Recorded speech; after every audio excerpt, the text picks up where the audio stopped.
नमो अरिहंताणं नमो सिद्धाणं नमो आयर्याणं नमो वज्रायाणं नमो लोहे सपतापं इतो पंचन मुक्कारो सर्व पावपनाशनो मंगलाणं च सर्वेचिन पडवम ओई मंगलम। प्रणाम बधाने। 14 गुणस्थानकનો આપણો વર્ગ ચાલી રહ્યો છે। પાંચમા ગુણસ્થાનકમાં દેશ વીરતી દરના વિષયમાં આપણે વાત કરી રહ્યા છીએ। દેશની વીરતી ધરાવનારને દેશ વીરતીધર કહેવાય છે। તેમાં પણ વળી 5 પ્રકારના અણુવ્રતોના વિષયમાં આપણી વાત ચાલે છે। પ્રથમ પ્રણાતિપાત વીરમણ વ્રતના વિષયમાં આપણે વાત કરી। ત્યારબાદ બીજા નંબરમાં મૃષાવાદ વીરમણ વ્રતના વિષયમાં પણ આપણે વાત કરી અને અદત્તાદાન વીરમણ વ્રત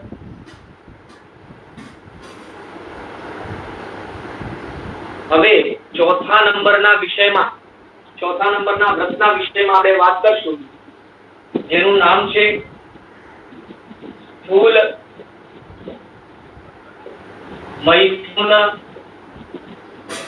વીરમણ।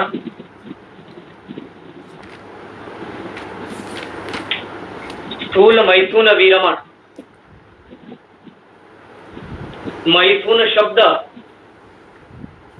એ મિથુન શબ્દમાંથી બનેલું છે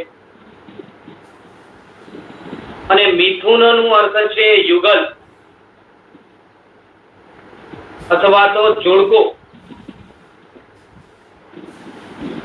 અહીંયા વિશેષ રીતે તો મિથુનનો અર્થ એ છે કે જીવ અને જળનો સંયોગ। શાસ્ત્રકાર ભગવંતો મૈથુનને જીવ અને પૂતગલના સંયોગ સ્વરૂપે બતાવવા માંગે છે। એટલે કે જ્યાં જ્યાં ઈચ્છાપૂર્વક વેદ મોહનીય કર્મના ઉદયપૂર્વક જીવ પોતે જળ એવા પૂતગલ સાથેનો સંયોગ કરવાની ઈચ્છા ધરાવશે તે અવશ્ય મૈથુન તરીકે કહેવાશે। પણ હમણાં શ્રાવકના આ સ્થૂલ મૈથુન વીરમણ વ્રતની અંદર સ્થૂલ મૈથુન કોને કહેવાય છે અને તે સ્થૂલ મૈથુનનું સ્વરૂપ શું છે તે પણ આપણે સમજવાનો પ્રયત્ન કરશું। હમણાં સામાન્ય રીતે આપણે મૈથુનનો અર્થ સમજવાનો પ્રયત્ન કરી। અહીંયા જ્યારે પણ વિજાતીય એકબીજા સાથે શારીરિક સંભોગની ઈચ્છા ધરાવતો હોય ત્યારે આપણે તેને મૈથુનની પ્રક્રિયા કહીએ છીએ અને પાછું તે સ્થૂલ મૈથુન તરીકે દર્શાવવામાં આવે છે। એટલે કે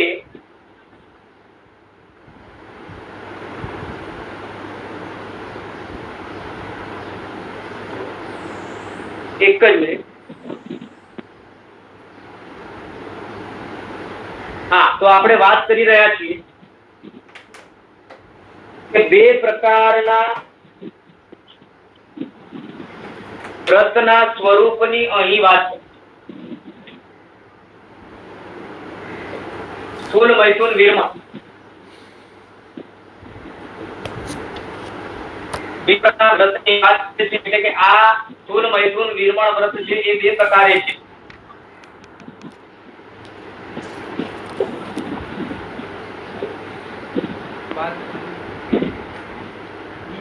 સ્વ સ્ત્રી સંતોષ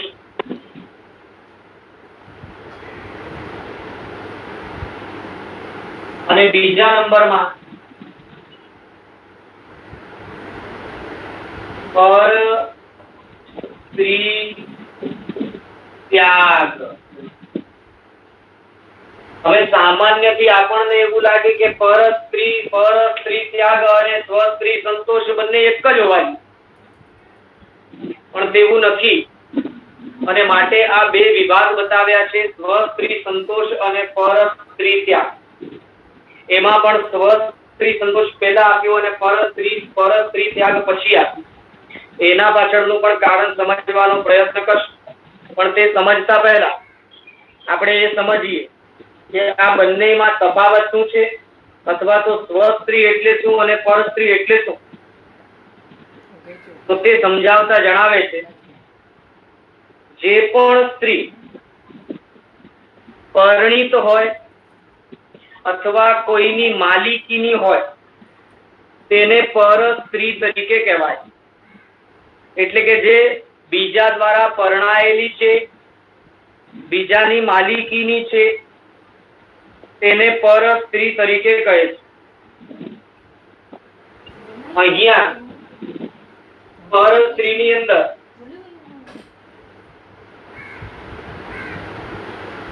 પરને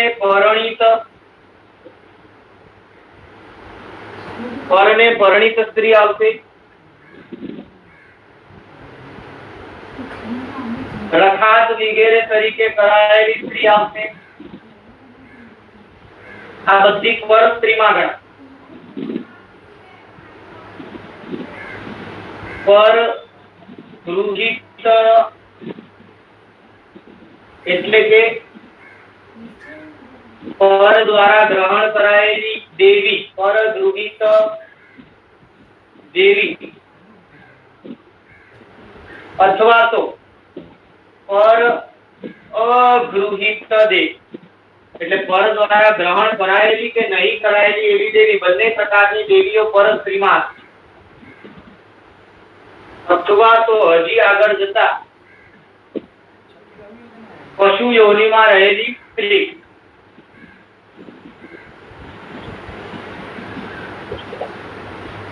તો આ રીતે પર સ્ત્રીમાં પર દ્વારા પરણિત, રખાત તરીકે કરાયેલી, પર દ્વારા ગૃહિત દેવી અથવા તો પર દ્વારા નહીં ગ્રહણ કરાયેલી એવી પણ દેવી અને પશુ યોનિમાં રહેલી સ્ત્રી. તે રીતે બધી સ્ત્રી પર સ્ત્રી તરીકે આવે છે. આમાં પર સ્ત્રીનો ત્યાગ કરવાનું જ્યારે વાત આવે ત્યારે આ બધી સ્ત્રીઓનો ત્યાગ કરવાનું વાત આવે છે. પણ આમાં જે પર ગૃહિત નથી અથવા પરને પરણિત નથી એવી કુમારિકા સ્ત્રીનો ત્યાગ આવતો નથી. તેમાં પર સ્ત્રી ત્યાગ. જ્યારે કે સ્વ સ્ત્રી સંતોષ જે વ્રત છે તેની અંદર સ્વ દ્વારા પરણિત એક કે અનેક સ્ત્રી સાથેનો સંભોગ પૂર્વકનો સંતોષ, એના સિવાય બાકી બધાનો ત્યાગ, તેવો સ્વરૂપ સમજાવે છે. ફરી રિપીટ કરું છું. પર સ્ત્રીની અંદર પરપરિણીત, રખાત, પરગૃહિત દેવી અથવા તો પર દ્વારા નહીં ગૃહિત એવી દેવી અને પશુ યોનિની સ્ત્રી વિગે એ પર સ્ત્રીમાં આવે છે. પણ પર દ્વારા નહીં પરિણીત એવી કુમારિકા તેની અંદર આવતી નથી. જ્યારે કે સ્વ સ્ત્રી સંતોષમાં કુમારિકા સહિત બધી જ એમાં આવી જાય. એટલે કે પર સ્ત્રી ત્યાગ કરતા સ્વ સ્ત્રી સંતોષ એક ઉત્તમ કક્ષાનો વ્રત છે. જેમનો માત્ર પર સ્ત્રીનો ત્યાગનો વ્રત હોય ત્યાં કુમારિકાનો ત્યાગ થતો નથી. જ્યારે કે સ્વ સ્ત્રી સંતોષનો વ્રત હોય ત્યાં પોતા દ્વારા પરિણીત એક કે અનેક સ્ત્રી સાથેના સંભોગ સિવાય બાકી બધી સ્ત્રીઓ સાથેના સંભોગનો ત્યાગ હોય છે. આમાં સ્ત્રીઓ માટે વિપરીત સમજવાનું છે, પણ ખાસ ત્યાં એટલું સમજવાનું કે સ્ત્રીઓને બે પ્રકાર નથી, માત્ર એક જ પ્રકાર છે, સ્વ પતિ સંતોષ. પર પતિ ત્યાગ જેવો કોઈ વિભાગ છે. સ્ત્રી પરણીને પુરુષના ઘરે આવે છે, પુરુષ પરણીને સ્ત્રીના ઘરે જતો નથી. અને માટે પુરુષની માલિકીની પુરુષ દ્વારા પરણેલી એવી સ્ત્રી કહેવાય છે. અને એ અપેક્ષાએ પુરુષો માટે બે વિભાગ પાડવામાં આવ્યા છે, જ્યારે કે સ્ત્રીઓ માટે માત્ર એક જ વિભાગ છે, સ્વપતિ સંતોષ. તો આમાં સ્થૂળ અને સૂક્ષ્મ બે પ્રકારના બ્રહ્મચર્યને કઈ રીતે સમજવું?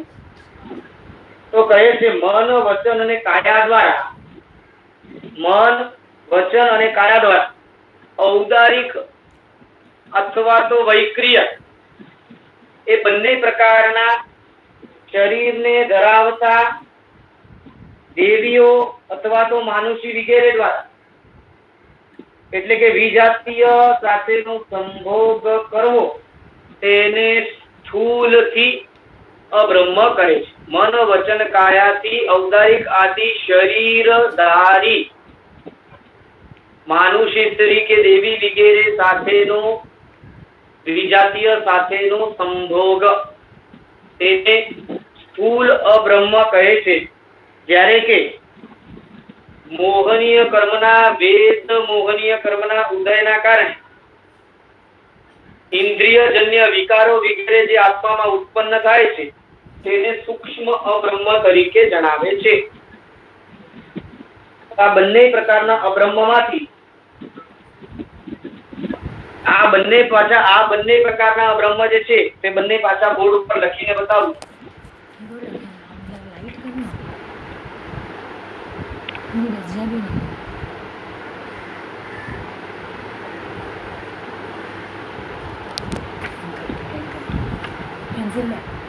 સ્થૂળ અને સૂક્ષ્મ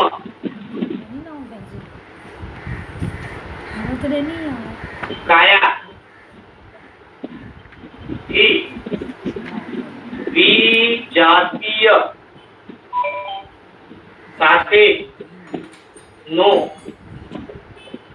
સમભોગ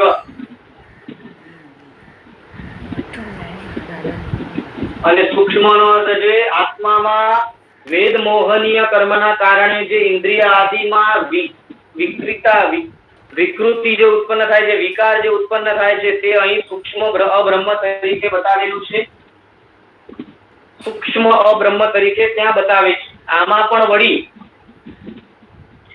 સર્વથી અને દેશથી તેવા બે ભેદ છે.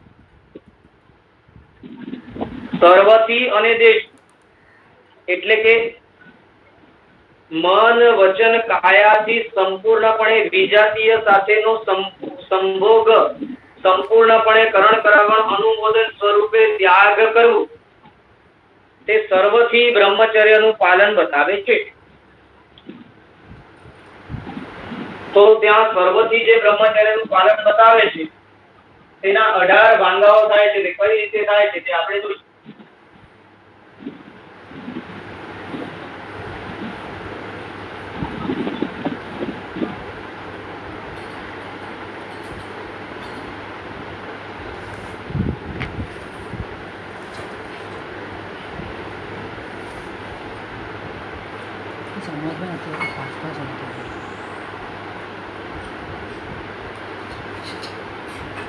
ઔદારિક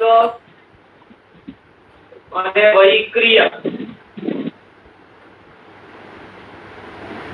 આ બંને પ્રકારના શરીરો થી મન વચન થી એટલે 2 ગુણ્યા 3 6 થયા. એમાં પણ વળી કરણ કરાવણ અને અનુમોદન તો 6 into 3 18 આ રીતે 18 ભેદ થાય. આ સર્વથા બ્રહ્મચર્ય પાળનારાઓના 18 ભેદથી શીલના ધારક હોય છે. ઔદારિક અને વૈક્રિય બંને શરીરો દ્વારા મન વચન અને કાયાથી કરણ કરાવણ અનુમોદનનો ત્યાગ તે 18 પ્રકારે શીલના ધારક હોય છે. આમાં શ્રાવકને સ્થૂળ અબ્રહ્મના ત્યાગની વાત છે. મન વચન અને કાયાથી વિજાતીય સાથેના સંભોગમાં દેશથી એ પાડી શકે તેવી શક્યતા છે. માટે દેશથી પાડી શકાય તેમાં બે ભેદ આપણને બતાવ્યા છે ભાઈ, સ્વ સ્ત્રી સંતોષ અથવા પર સ્ત્રી ત્યાગ. તો પર સ્ત્રી ત્યાગમાં આપણે જોયું ત્યાં કુમારિકા ઇન્વોલ્વ આવતી નથી, જ્યારે કે સ્વ સ્ત્રી સંતોષમાં સ્વ દ્વારા પરિણીત એક કે અનેક સ્ત્રીને છોડી બાકી બધી સ્ત્રીઓથી સંભોગનો ત્યાગ સમજાવે છે. તો આ રીતે આ વ્રતનું સ્વરૂપ અહીં આપણને સમજાવ્યું છે. સંપૂર્ણપણે જેઓ સર્વથા વ્રતનો ત્યાગ કરે છે તે સર્વથા બ્રહ્મચર્યનો વ્રત સ્વીકારી શકે તેવા વિરલા મહાપુરુષો છે, અને જે સંપૂર્ણપણે બ્રહ્મચર્યનો ત્યાગ નથી કરી શકતા તેઓ માટે આ દેશથી સ્વ સ્ત્રી સંતોષ અને પરદારા ત્યાગ એ રીતે બ્રહ્મચર્ય સ્વીકારે તેવું દેશથી બ્રહ્મચર્યનું પાલન શક્ય છે. તો ખાસ કરીને અહીંયા સમજવાનું એ પણ છે કે પર સ્ત્રી ત્યાગ કરતા સ્વ સ્ત્રી સંતોષ એ ઉત્તમ કક્ષાનો વ્રત છે. હવે આ પાંચે પાંચ જે ચોથા નંબરનું વ્રત બતાવ્યું તે ચોથા નંબરના વ્રતમાં 5 પ્રકારના જે અતિચારો લાગી શકે તે કયા છે? તે 5 પ્રકારના અતિચાર સમજાવે છે.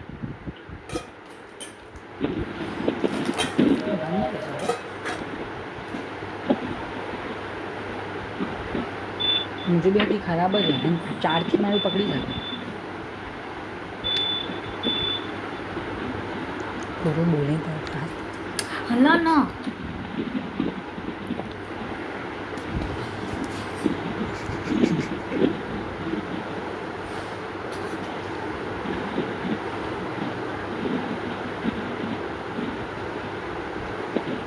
इतर परिग्रह्या गमने अपर परिग्रह्या गमने अनंग क्रीड़ा पर विवाह करणे काम भोग दिव्या अभिलाषी.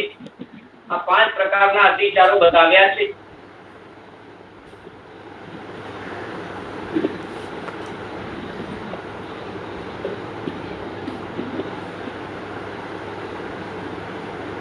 ઇતર સ્ત્રી ગમન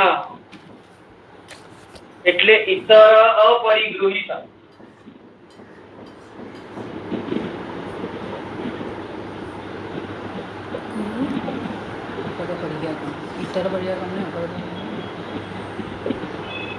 इतर परी गया हमने એટલે આમાં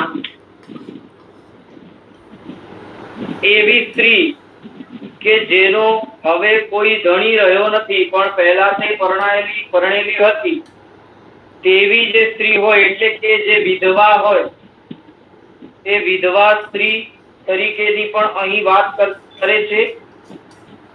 અનાથ વિધવા અથવા તો વેશ્યા આવી સ્ત્રીઓ જે છે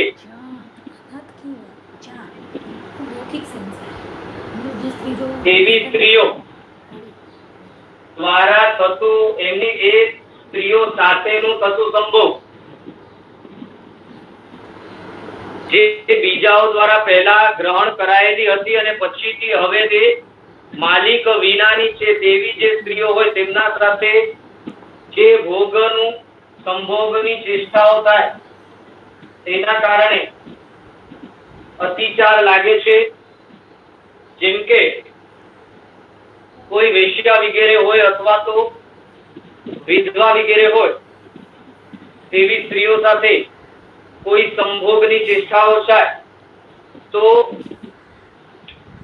કોઈ વ્યક્તિ એમ વિચારતો હોય કે તે વેશ્યા આદિને હું થોડાક સમય માટે પોતાની માલિકીની કરીને પછી સંભોગ ભોગવું છું તો ત્યાં મારા વ્રતનો ભંગ ક્યાં થયો? એ રીતે વ્રતની સાપેક્ષતા પૂર્વક જો ત્યાં સંભોગ થતો હોય તો પણ અતિચાર તો અવશ્ય ત્યાં લાગે છે.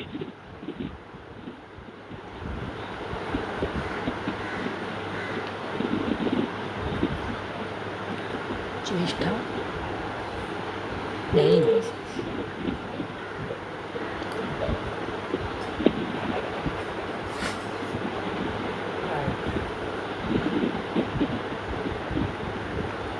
પછી આવે છે એવી સ્ત્રીઓ કે જેમનું કોઈ ધણી હોતો નથી, જેમ કે કુમારિકા સ્ત્રીઓ વગેરે. તેમના સાથે કરાયેલો સંભોગ પણ છે એ પણ અતિચાર રૂપ બને છે.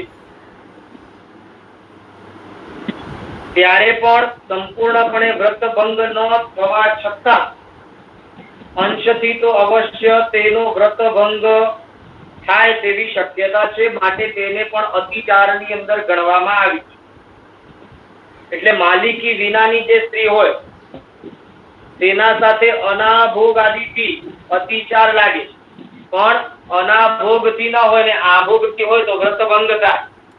અનાભોગથી એટલે કે અસાવધપણાના કારણે જ્યારે થાય તો અતિચાર લાગે, પણ અસાવધપણાથી નહીં, જાણી જોઈને આભોગથી થાય ત્યારે તો સંપૂર્ણપણે વ્રત ભંગ થાય તેવું સમજાવે છે. તો માટે પ્રથમ આ બે પ્રકારના અતિચારોની વાત કરે છે.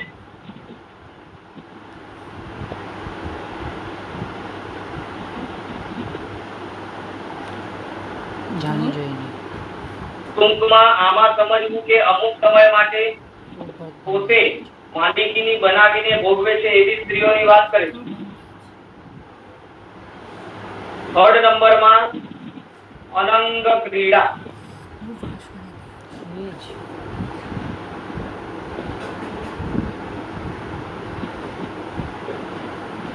વેદ મોહનીય કર્મના ઉદયના કારણે પોતે સંપૂર્ણપણે વિજાતીય સાથે સંભોગની પ્રક્રિયા ન કરતો હોવા છતાં અમુક પ્રકારની હસ્તમૈથુન વગેરેની ચેષ્ટાઓ અથવા તો બીજી પણ ક્રીડાઓ, બીજી પણ ચેષ્ટાઓ અંગ આદિ દ્વારા થતી હોય તેમાં આ અનંગ ક્રીડા તરીકેનો અતિચાર લાગે છે. કેમ કે સંપૂર્ણપણે સંભોગ ન હોવાથી વ્રતનો ભંગ તો થતો નથી, પણ અમુક પ્રકારની ક્રીડાઓ, ચેષ્ટાઓ, ઈશારાઓ વગેરે ના કારણે તેવા પ્રકારની વિકારની ઉત્પત્તિ અને તે વિકારનું પોષણ થાય છે, તો અવશ્ય તે અતિચાર સ્વરૂપે બતાવ્યું છે.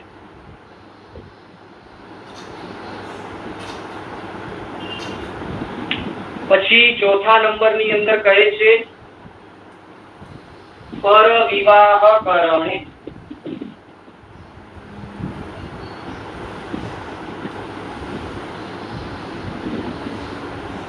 જેની જવાબદારી આપણા ઉપર ન હોય તેવા બીજાના પુત્ર પુત્રી વગેરેના વિવાહ કરાવવા તે અહીં અતિચાર રૂપ બને છે. કેમ કે પોતાના પુત્ર પુત્રી હોય તો તે પોતાના પુત્ર પુત્રી પ્રત્યેની વિવાહની જવાબદારી અવશ્ય આવે છે. એ પણ કઈ રીતે? તો કે જો હું મારી પુત્રીના વિવાહ વગેરે ન કરા તો આગળ જઈને તે વ્યભિચારિણી બને, એના કરતા તો એક પુરુષ સાથે તેના અને મર્યાદાની અંદર તેને રાખવું એ વધારે સારું છે. એ પ્રમાણેના વિચારપૂર્વક પોતાના સ્વપુત્ર પુત્રીના વિવાહ કરાવે તો બરાબર છે, પણ પર ના પુત્ર પુત્રી વગેરે કે જેમના ખરેખર આપણા ઉપર એવા કોઈ જવાબદારીઓ કે કશું હોતું નથી એવાના પણ વિવાહ વગેરે કરાવડાવવા અને પાછળથી એવી અપેક્ષા રાખવી કે અમે એમને આવી રીતે સહાય કરી છે તો ભવિષ્યમાં મારા પણ દીકરા દીકરીઓને સારા પુરુષ કે સ્ત્રી વગેરેની પ્રાપ્તિ વગેરે થશે, તેવા પ્રકારે પરના વિવાહ વગેરે કરાવવા તે પણ અતિચાર સ્વરૂપે થાય છે. પાછું એમાં પણ મન વચન કાયાથી કરીશ નહીં અને કરાવીશ નહીં એવા વ્રતને લેનાર જો પરના વિવાહ વગેરે કરાવડાવે તો તેને અતિચાર નહીં પણ અનાચાર સ્વરૂપે બને છે, વ્રતનો ભંગ પણ થાય. માટે આપણને પરના વિવાહ વગેરે કરાવવામાં બહુ પડવાનું નથી. હા, જો સ્વના પુત્ર પુત્રી વગેરે હોય, અહીંયા તો એટલે સુધી કીધું કે સ્વ પુત્ર પુત્રીના પણ કોઈ સ્વજન આદિ જવાબદારી લઈ લેતો હોય ને તો તેનાથી પણ તે છૂટો થઈ શકે છે, એવી પણ છૂટ આપી છે. અને 5મા નંબરે કામ ભોગ જીવવા અભિલાષી.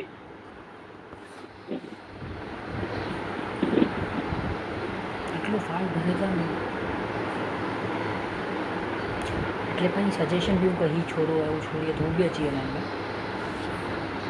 કામનો તીવ્ર અભિલાષ એટલે કે થઈ ગયા પછી પણ સ્ત્રી સાથે ત્યાં જ ને ત્યાં જ અમુક પ્રકારની ક્રીડાઓ ચેષ્ટાઓ કરતે પડ્યા રહેવું, અથવા તો અતિશય કામ ભોગના ઉદયના કારણે અમુક પ્રકારની ગેરવાજબી ચેષ્ટાઓ વગેરે કરવી,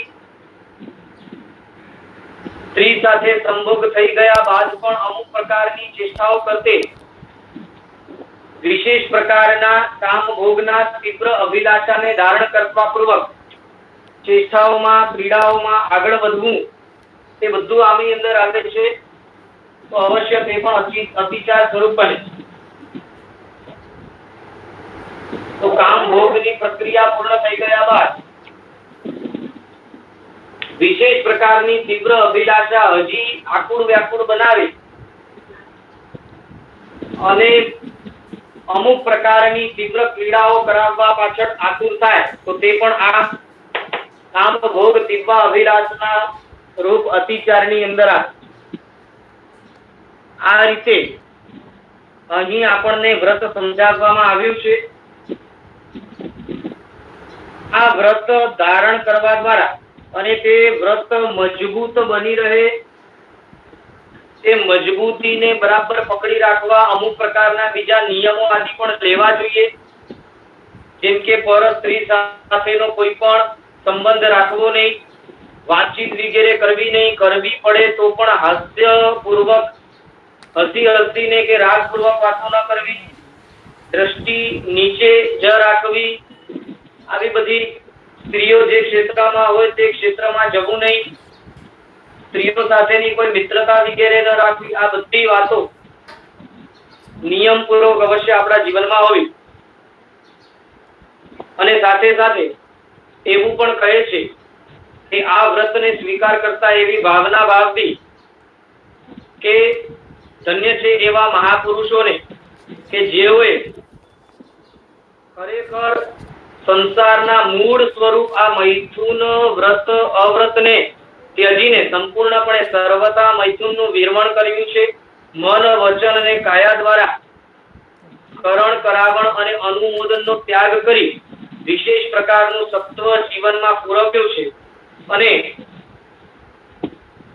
ધન્ય છે એવા મહાન પુરુષોને કે જેઓ જેમ કે સ્થૂલીપત્ર વિદ્યા શેઠ શેઠાણી જેવા મહાપુરુષો, તેવા મહાપુરુષોના ચરિત્ર વગેરે સાંભળવા, તેમને યાદ કરવું અને પોતાનું તત્વ જે છે એ અકબંધ રહે અને વિશેષ વધતો રહે તેના માટેની આ ભાવનાઓ આપણને બતાવે છે. તો આ રીતે સંપૂર્ણ આ વ્રતનો આપણને સ્વરૂપ અહીંયા સમજાવે છે.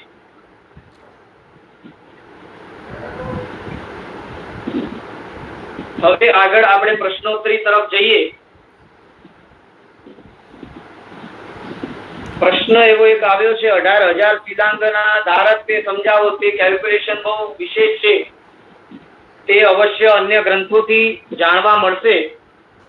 તો એવી બ્રહ્મચર્ય વગેરે જે વ્રતો છે તેના વિષયમાં સમજાવનારી એવી પુસ્તકો કે ગ્રંથોમાંથી તેનું કેલ્ક્યુલેશન અવશ્ય પ્રાપ્ત થઈ શકે છે તેવી શક્યતા છે. તો ત્યાંથી જાણી શકાય છે.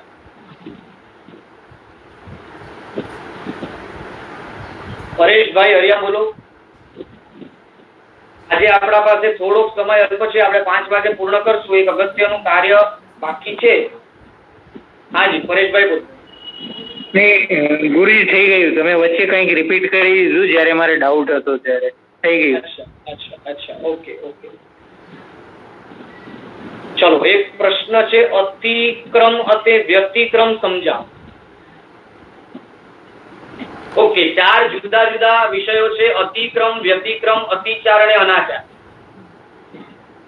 જ્યારે કોઈ માણસ વ્રતધારી એવા પુરુષને વ્રત ભંગ કરવા માટેના નિમિત્ત પૂર્વક આમંત્રણ આપે, નિમંત્રે, ત્યારે તે સામે વ્રતધારી પુરુષ જો ના ન પાડે તો અતિક્રમ લાગે છે.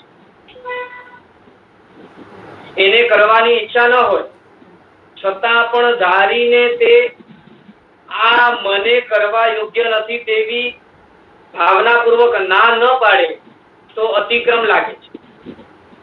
આગળ જતા કદાચ મન વચન કાયાથી ક્રિયા કરી ન હોય પણ કરવા માટેની હામી ભરે તો વ્યતિક્રમ લાગે.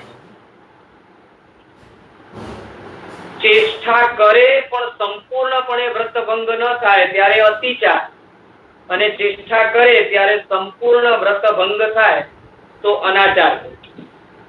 ફરી એક વખત રિપીટ કરું છું.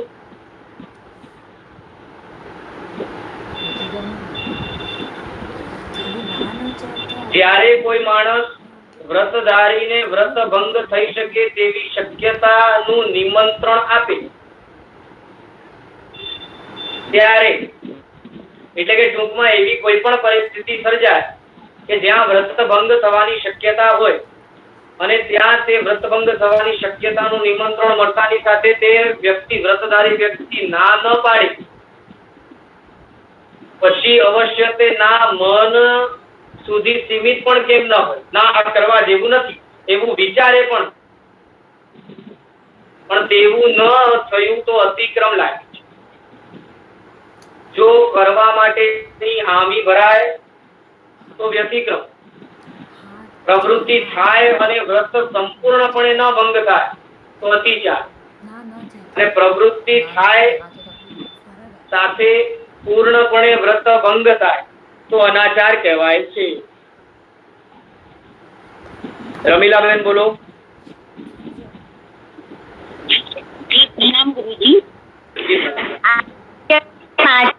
એકચ્યુઅલી તો વીર્યના સુકાણુમાં જ પાપ છે, તો પછી પોતાની સ્ત્રી સિવાયના બીજા સાથે કરવામાં અતિચાર લાગે કે અનાચાર લાગે? બંને પક્ષે અવશ્ય આપણે વિચારી શકીએ. એના પાછળનું કારણ એ છે કે જ્યારે જીવને વિશેષ પ્રકારના આ જે વેદ મોહનીય કર્મ છે તેનો ઉદય થાય છે ત્યારે મન વચન કાયામાં વિકૃતિ આવે છે અને વિકૃતિને ક્ષમાવવા માટે તે સંભોગની પ્રક્રિયા કરે છે. પણ મન વચન અને કાયાથી જે પ્રમાણે વ્રત લીધેલું હોય તે પ્રમાણે સંપૂર્ણપણે ભંગ થાય ને ત્યારે તે અનાચાર સ્વરૂપે કહેવાય છે. પણ સંપૂર્ણપણે ભંગ ન થાય ત્યાં સુધી તે અતિચાર તરીકે કહેવાય. અવશ્ય તમે જે વાત કરી કે તેમાં હિંસા તો રહેલી જ છે, પણ અહીંયા સંભોગ પૂર્વકની પૂર્ણ પ્રક્રિયા ન હોવાના કારણે વ્રતભંગ નથી બતાવતા, પણ હિંસા તો અવશ્ય બતાવે છે. એટલે એક વખતના વીર્ય સ્ખલનમાં અસંખ્ય બેઇન્દ્રિય જીવો અને સાથે સાથે 2 લાખ થી 9 લાખ સુધીના પંચેન્દ્રિય જીવોની હિંસા થઈ શકવાની શક્યતા છે. માટે ત્યાં હિંસાની તો અવશ્ય વાત આવશે, પણ સંભોગ સંપૂર્ણ ન હોવાના કારણે વ્રત ભંગ સ્વરૂપ નથી કહેતા, પણ અતિચાર કહે છે. જ્યારે મન વચન કાયાથી કરણ કરાવણનો ત્યાગ હોય અને ચેષ્ટા એવી થાય કે જ્યાં સંપૂર્ણ વ્રતભંગ થાય તો તે અનાચાર સ્વરૂપે અવશ્ય. અને બીજો પ્રશ્ન એ છે કે સ્વધારા સંતોષમાં પણ સૂક્ષ્મ અબ્રહ્મનો ત્યાગ હોય સૂક્ષ્મ રીતે, તો પછી એને કઈ રીતે આપણે બ્રહ્મચર્યના પચકાણમાં જ આવે ને? શ્રાવકો માટે સૂક્ષ્મ રીતેનો ત્યાગ આવતો નથી, તેના માટે સ્થૂળ રીતેનો ત્યાગ આવે છે. જ્યારે સંપૂર્ણપણે વ્રત સ્વીકારાય સર્વથા મૈથુન વિરમણ, ત્યારે જ સૂક્ષ્મ રીતે તે વ્રત ઓટોમેટિકલી અંગીકાર થાય છે. હા, પણ બ્રહ્મચર્યના પચકાણમાં તો સૂક્ષ્મ રીતે જ આવે ને? ના, બ્રહ્મચર્યના શ્રાવક જ્યારે પચકાણ લે છે ત્યારે તેના માટે તો સ્થૂળ સ્વરૂપે જ આવે. અચ્છા, પૂરા પચકાણ હોય તો બી સ્થૂળ જ ગણાય? જી, સ્થૂળ જ ગણાય. અને સમજો કે સંસારમાં બેઠા છીએ તો સેવા રૂપે આપણે કાંઈ પણ કાયાને ઓલું કરીએ શુશ્રૂષા, તો એમાં દોષ ગણાય? ના, અહીંયા તો વિકાર આદિ પૂર્વક ચેષ્ટાઓની વાત કરે છે અને માત્ર કાયાની શુશ્રૂષા માટે કે કાયા મજબૂત રહે તેના માટે કરાતી પ્રક્રિયાઓમાં એવો કોઈ વ્રતભંગ દેખાતો નથી કે અતિચાર દેખાતો નથી. જી. અને છેલ્લું મને જરા સૂક્ષ્મની વ્યાખ્યા ફરી કહેશો? રહી ગઈ છે લખવાની. સૂક્ષ્મની વ્યાખ્યા કરતા કહે છે કે જ્યારે વેદ મોહનીય કર્મના ઉદયના કારણે વિશેષ પ્રકારના વિકારો ઉત્પન્ન થાય, ઇન્દ્રિય આદિ દ્વારા જે વિકારો ઉત્પન્ન થાય કે જેનાથી વિશેષ પ્રકારની સંભોગની પ્રક્રિયા કરવાની ઈચ્છા થાય, ચેષ્ટાઓ કરવાની ઈચ્છા થાય અથવા તો કોઈ પણ વસ્તુ વગેરેને પણ ભોગવવાની ઈચ્છા થાય. જી ધન્યવાદ. આભાર ગુરુજી. માયાબેન બોલો. હા, આમાં છે ને આ મોટાથી ચાર સુધીના બધા તો લગભગ તો શ્રાવકોને જ બોલવાના હોય ને પ્રતિક્રમણમાં. પણ સમજો હવે પ્રતિક્રમણ કરતા હોઈએ ત્યારે શ્રાવકો અલગ કરે, આ તો શ્રાવકો કરતા હોય ને તેમને મોટા અતિચાર તો આવડતા ન હોય ને એ બોલે અતિચાર તો બેનો બોલે ને સમજો. તો આમાં ચોથામાં શું લખ્યું છે? સ્વ દ્વારા સંતોષ, સ્વ દ્વારા વિવર્જન. તો એ શ્રાવક બોલે તો બરાબર છે, બેનો પણ આવી રીતે બોલવું જોઈએ કે સ્વપતિ સંતોષ ને પર પુરુષ વિવર્જન.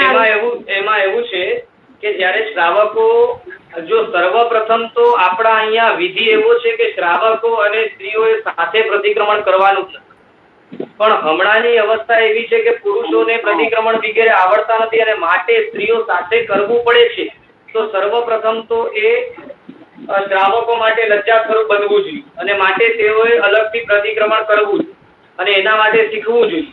પણ જ્યાં સુધી શીખી નથી જતા ત્યાં સુધી જે સાથે પ્રતિક્રમણ કરાય છે તેમાં પણ સ્ત્રીઓ બોલે તો સ્ત્રીઓ જે રીતે આપ્યું છે તે રીતે જ બોલે અને મનમાં ત્યારે પોતા માટે સ્વ પુરુષ સંતોષ એ રીતે ચિંતવી લે તો ચાલે.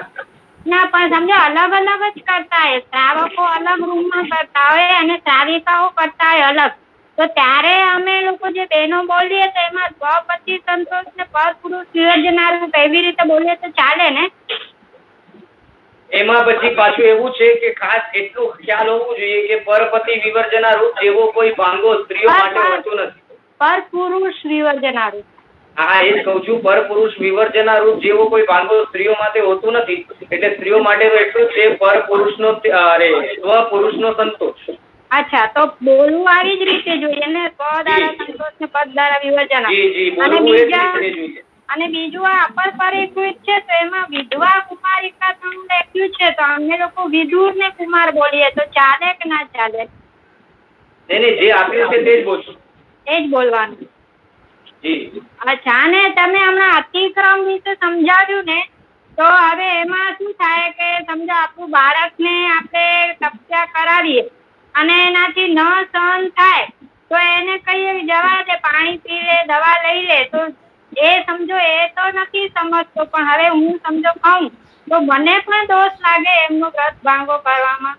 એમાં કેવું છે ખબર છે, બાળકો આદિ દ્વારા જયારે તપશ્ચર્યા થતી હોય ને તો તેમને તે સમયે જે વ્રત આપનારા હોય ને તે એ રીતે સમજતા હોય કે બાળક છે અને બાળક દ્વારા ભૂલ થઈ શકે તેવી શક્યતા છે. માટે સામાન્યથી એમને જે વ્રત અપાતું હોય તેમાં સંપૂર્ણપણે એ કરી શકશે તેવી અવસ્થા પૂર્વક નું વ્રત ન અપાતું. અને મોટાઓ માટે સમજો કે હવે મારી ક્યારેક તબિયત બગડે ને પછી મારા હસબન્ડ કે ગોળી ખાઈ લે અને તબિયત એટલી બગડી હોય તો ગોળી ખાવી જ પડે, તો એમને પણ દોષ લાગે, એમનું કર્મ બંધાય? જો એમાં તો એવું છે કે સર્વપ્રથમ આપણી તબિયત બગડી જાય તેટલા સુધીનું તપ ખરેખર કરવાની શાસ્ત્રકાર ભગવંતોએ ના પાડી છે. પણ અચાનક થી કદાચ ક્યારે તબિયત બગડે અને આપણી સમાધિ ન ટકતી હોય અને સામે એને ખબર હોય કે સામે જો સમાધિ નહીં ટકે તો આર્તરૌદ્ર ધ્યાન કરશે અને એ અપેક્ષાએ સામે વાળો કહેતો હોય કે ભાઈ હમણાં આ સમયે ગોળી ખાઈ લેવા યોગ્ય છે, પાછળથી તેનું પ્રાયશ્ચિત અવશ્ય લેવાય, તો એ અપેક્ષાએ બોલે તો પાપ ના લાગે. આભાર. જી.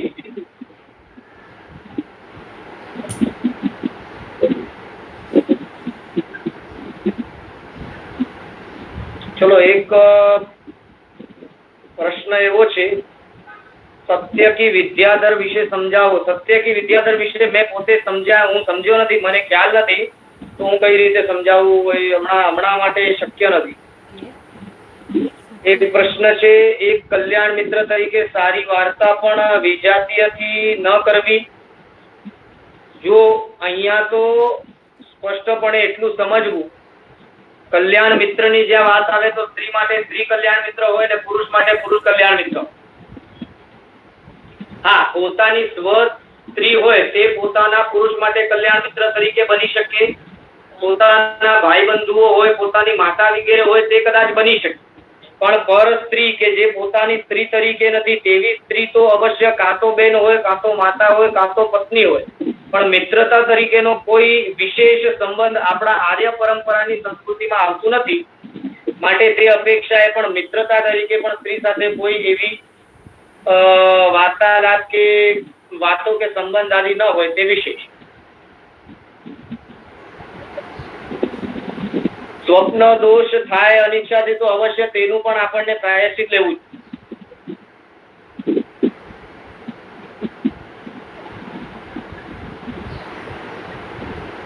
સૂક્ષ્મ અને સ્થૂળ બ્રહ્મચર્યમાં ડિફરન્સ શું? સ્થૂળ બ્રહ્મચર્યમાં સંભોગ સ્પષ્ટપણે મન વચન કાયાથી વિજાતીય સાથેના સંભોગની વાત કરે છે, અને સૂક્ષ્મ બ્રહ્મચર્યમાં આત્મામાં ઉત્પન્ન થતા વિકારો પણ ઓટોમેટિકલી તેમાં ગણાય છે. એ રીતે તે બંનેમાં ફરક છે.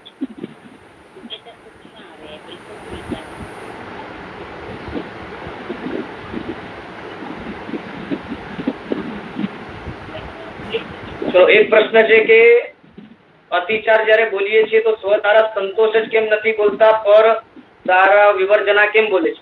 તો બંનેમાંથી કોઈ પણ પ્રકારનો વ્રત કોઈએ પણ લીધું હોય માટે બંને બોલવું પડે. કોઈએ પર સ્ત્રીનો ત્યાગ રૂપ વ્રત લીધું હોય, કોઈએ સ્વ તારા સંતોષ રૂપ વ્રત લીધું હોય, તો જે જેવો વ્રત લીધું હોય તે પ્રમાણે તેની વિચારણા કરે, માટે બંને બોલવાના તો અવશ્ય આવે છે. અચ્છા, મને લાગે છે પ્રશ્ન એવા રીતે પૂછાયો છે કે માત્ર સ્ત્રીઓ કરતી હોય ત્યારે પણ એ જ રીતે કેમ બોલવું? તો એનામાં એવું છે કે માત્ર સ્ત્રીઓ કરતી હોય ત્યારે પણ તે જ રીતે એટલા માટે બોલવું કેમ કે તે પ્રકારનું બરાબર ત્યાં વ્રતનો એક્સપ્લેનેશન છે તેવું આગળ બરાબર રહે, અને આગળ શીખવાડતા કોઈકને કદાચ આવી રીતે ઊંધું આવી જાય અને આગળ કોઈ સ્ત્રી પોતાના પુત્ર આદિને પણ શીખવાડે ત્યારે વચનો ફેર ન થઈ જાય, માટે જે લખાયું છે તે જ બોલવું.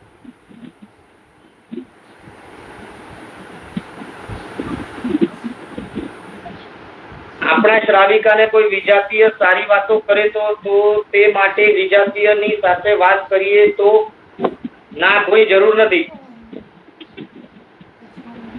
સૂક્ષ્મનો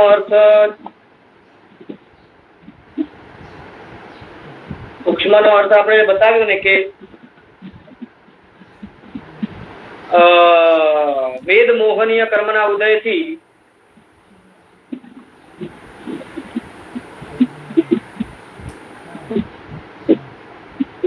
જ્યારે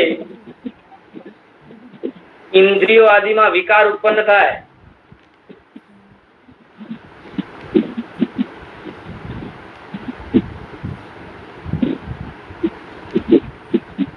તે સૂક્ષ્મથી અબ્રહ્મ છે.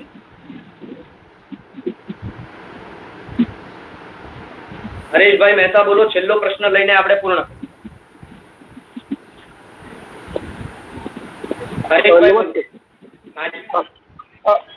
આપણે એક જગ્યાએ વાત કરી કે કુમારિકા એટલે જેમને વ્રત લીધું હોય પર સ્ત્રી ત્યાગનું, એ કદાચ કુમારિકા સાથે વગર પ્લાન કરે જો સંભોગ કરે તો આ વગર પ્લાન કરે સંભોગ કેમ એટલી? વગર પ્લાન કરે એટલે એવું નહીં, જાણી જોઈને વ્રતની સાપેક્ષતા ન હોય અને સંભોગ થાય ત્યારે અનાચાર સ્વરૂપે, પણ વ્રતની સાપેક્ષતા હોય કે ભાઈ મેં પર સ્ત્રી ત્યાગ પૂર્વકનો વ્રત લીધો છે અને તેમાં ક્યાં કુમારિકા આવે છે, તે થોડી પરથી પરિણિત છે, એ અપેક્ષા વ્રતની સાપેક્ષતા પૂર્વક જયારે એના સાથે સંભોગ થાય તો અતિચાર સ્વરૂપે આવશે, પણ અનાચાર સ્વરૂપે નહીં ગણાય. જે સ્વ સ્ત્રી સંતોષનો વ્રત જેને હશે તેના માટે અનાચાર સ્વરૂપે અવશ્ય ગણાય.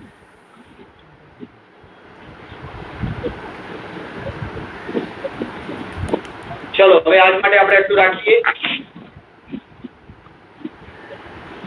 જીન આજ્ઞા વિરુદ્ધ બોલાયું હોય તો મિચ્છામિ દુક્કડમ સર્વમંગલ માંગલ્યમ સર્વકલ્યાણ કારણમ પ્રધાનમ સર્વધર્માણામ જૈનમ જયતિ શાસનમ જીન શાસન દેવકી જય. પ્રણામ બધા. આભાર નીરવભાઈ. જી આભાર. પ્રણામ બધાને.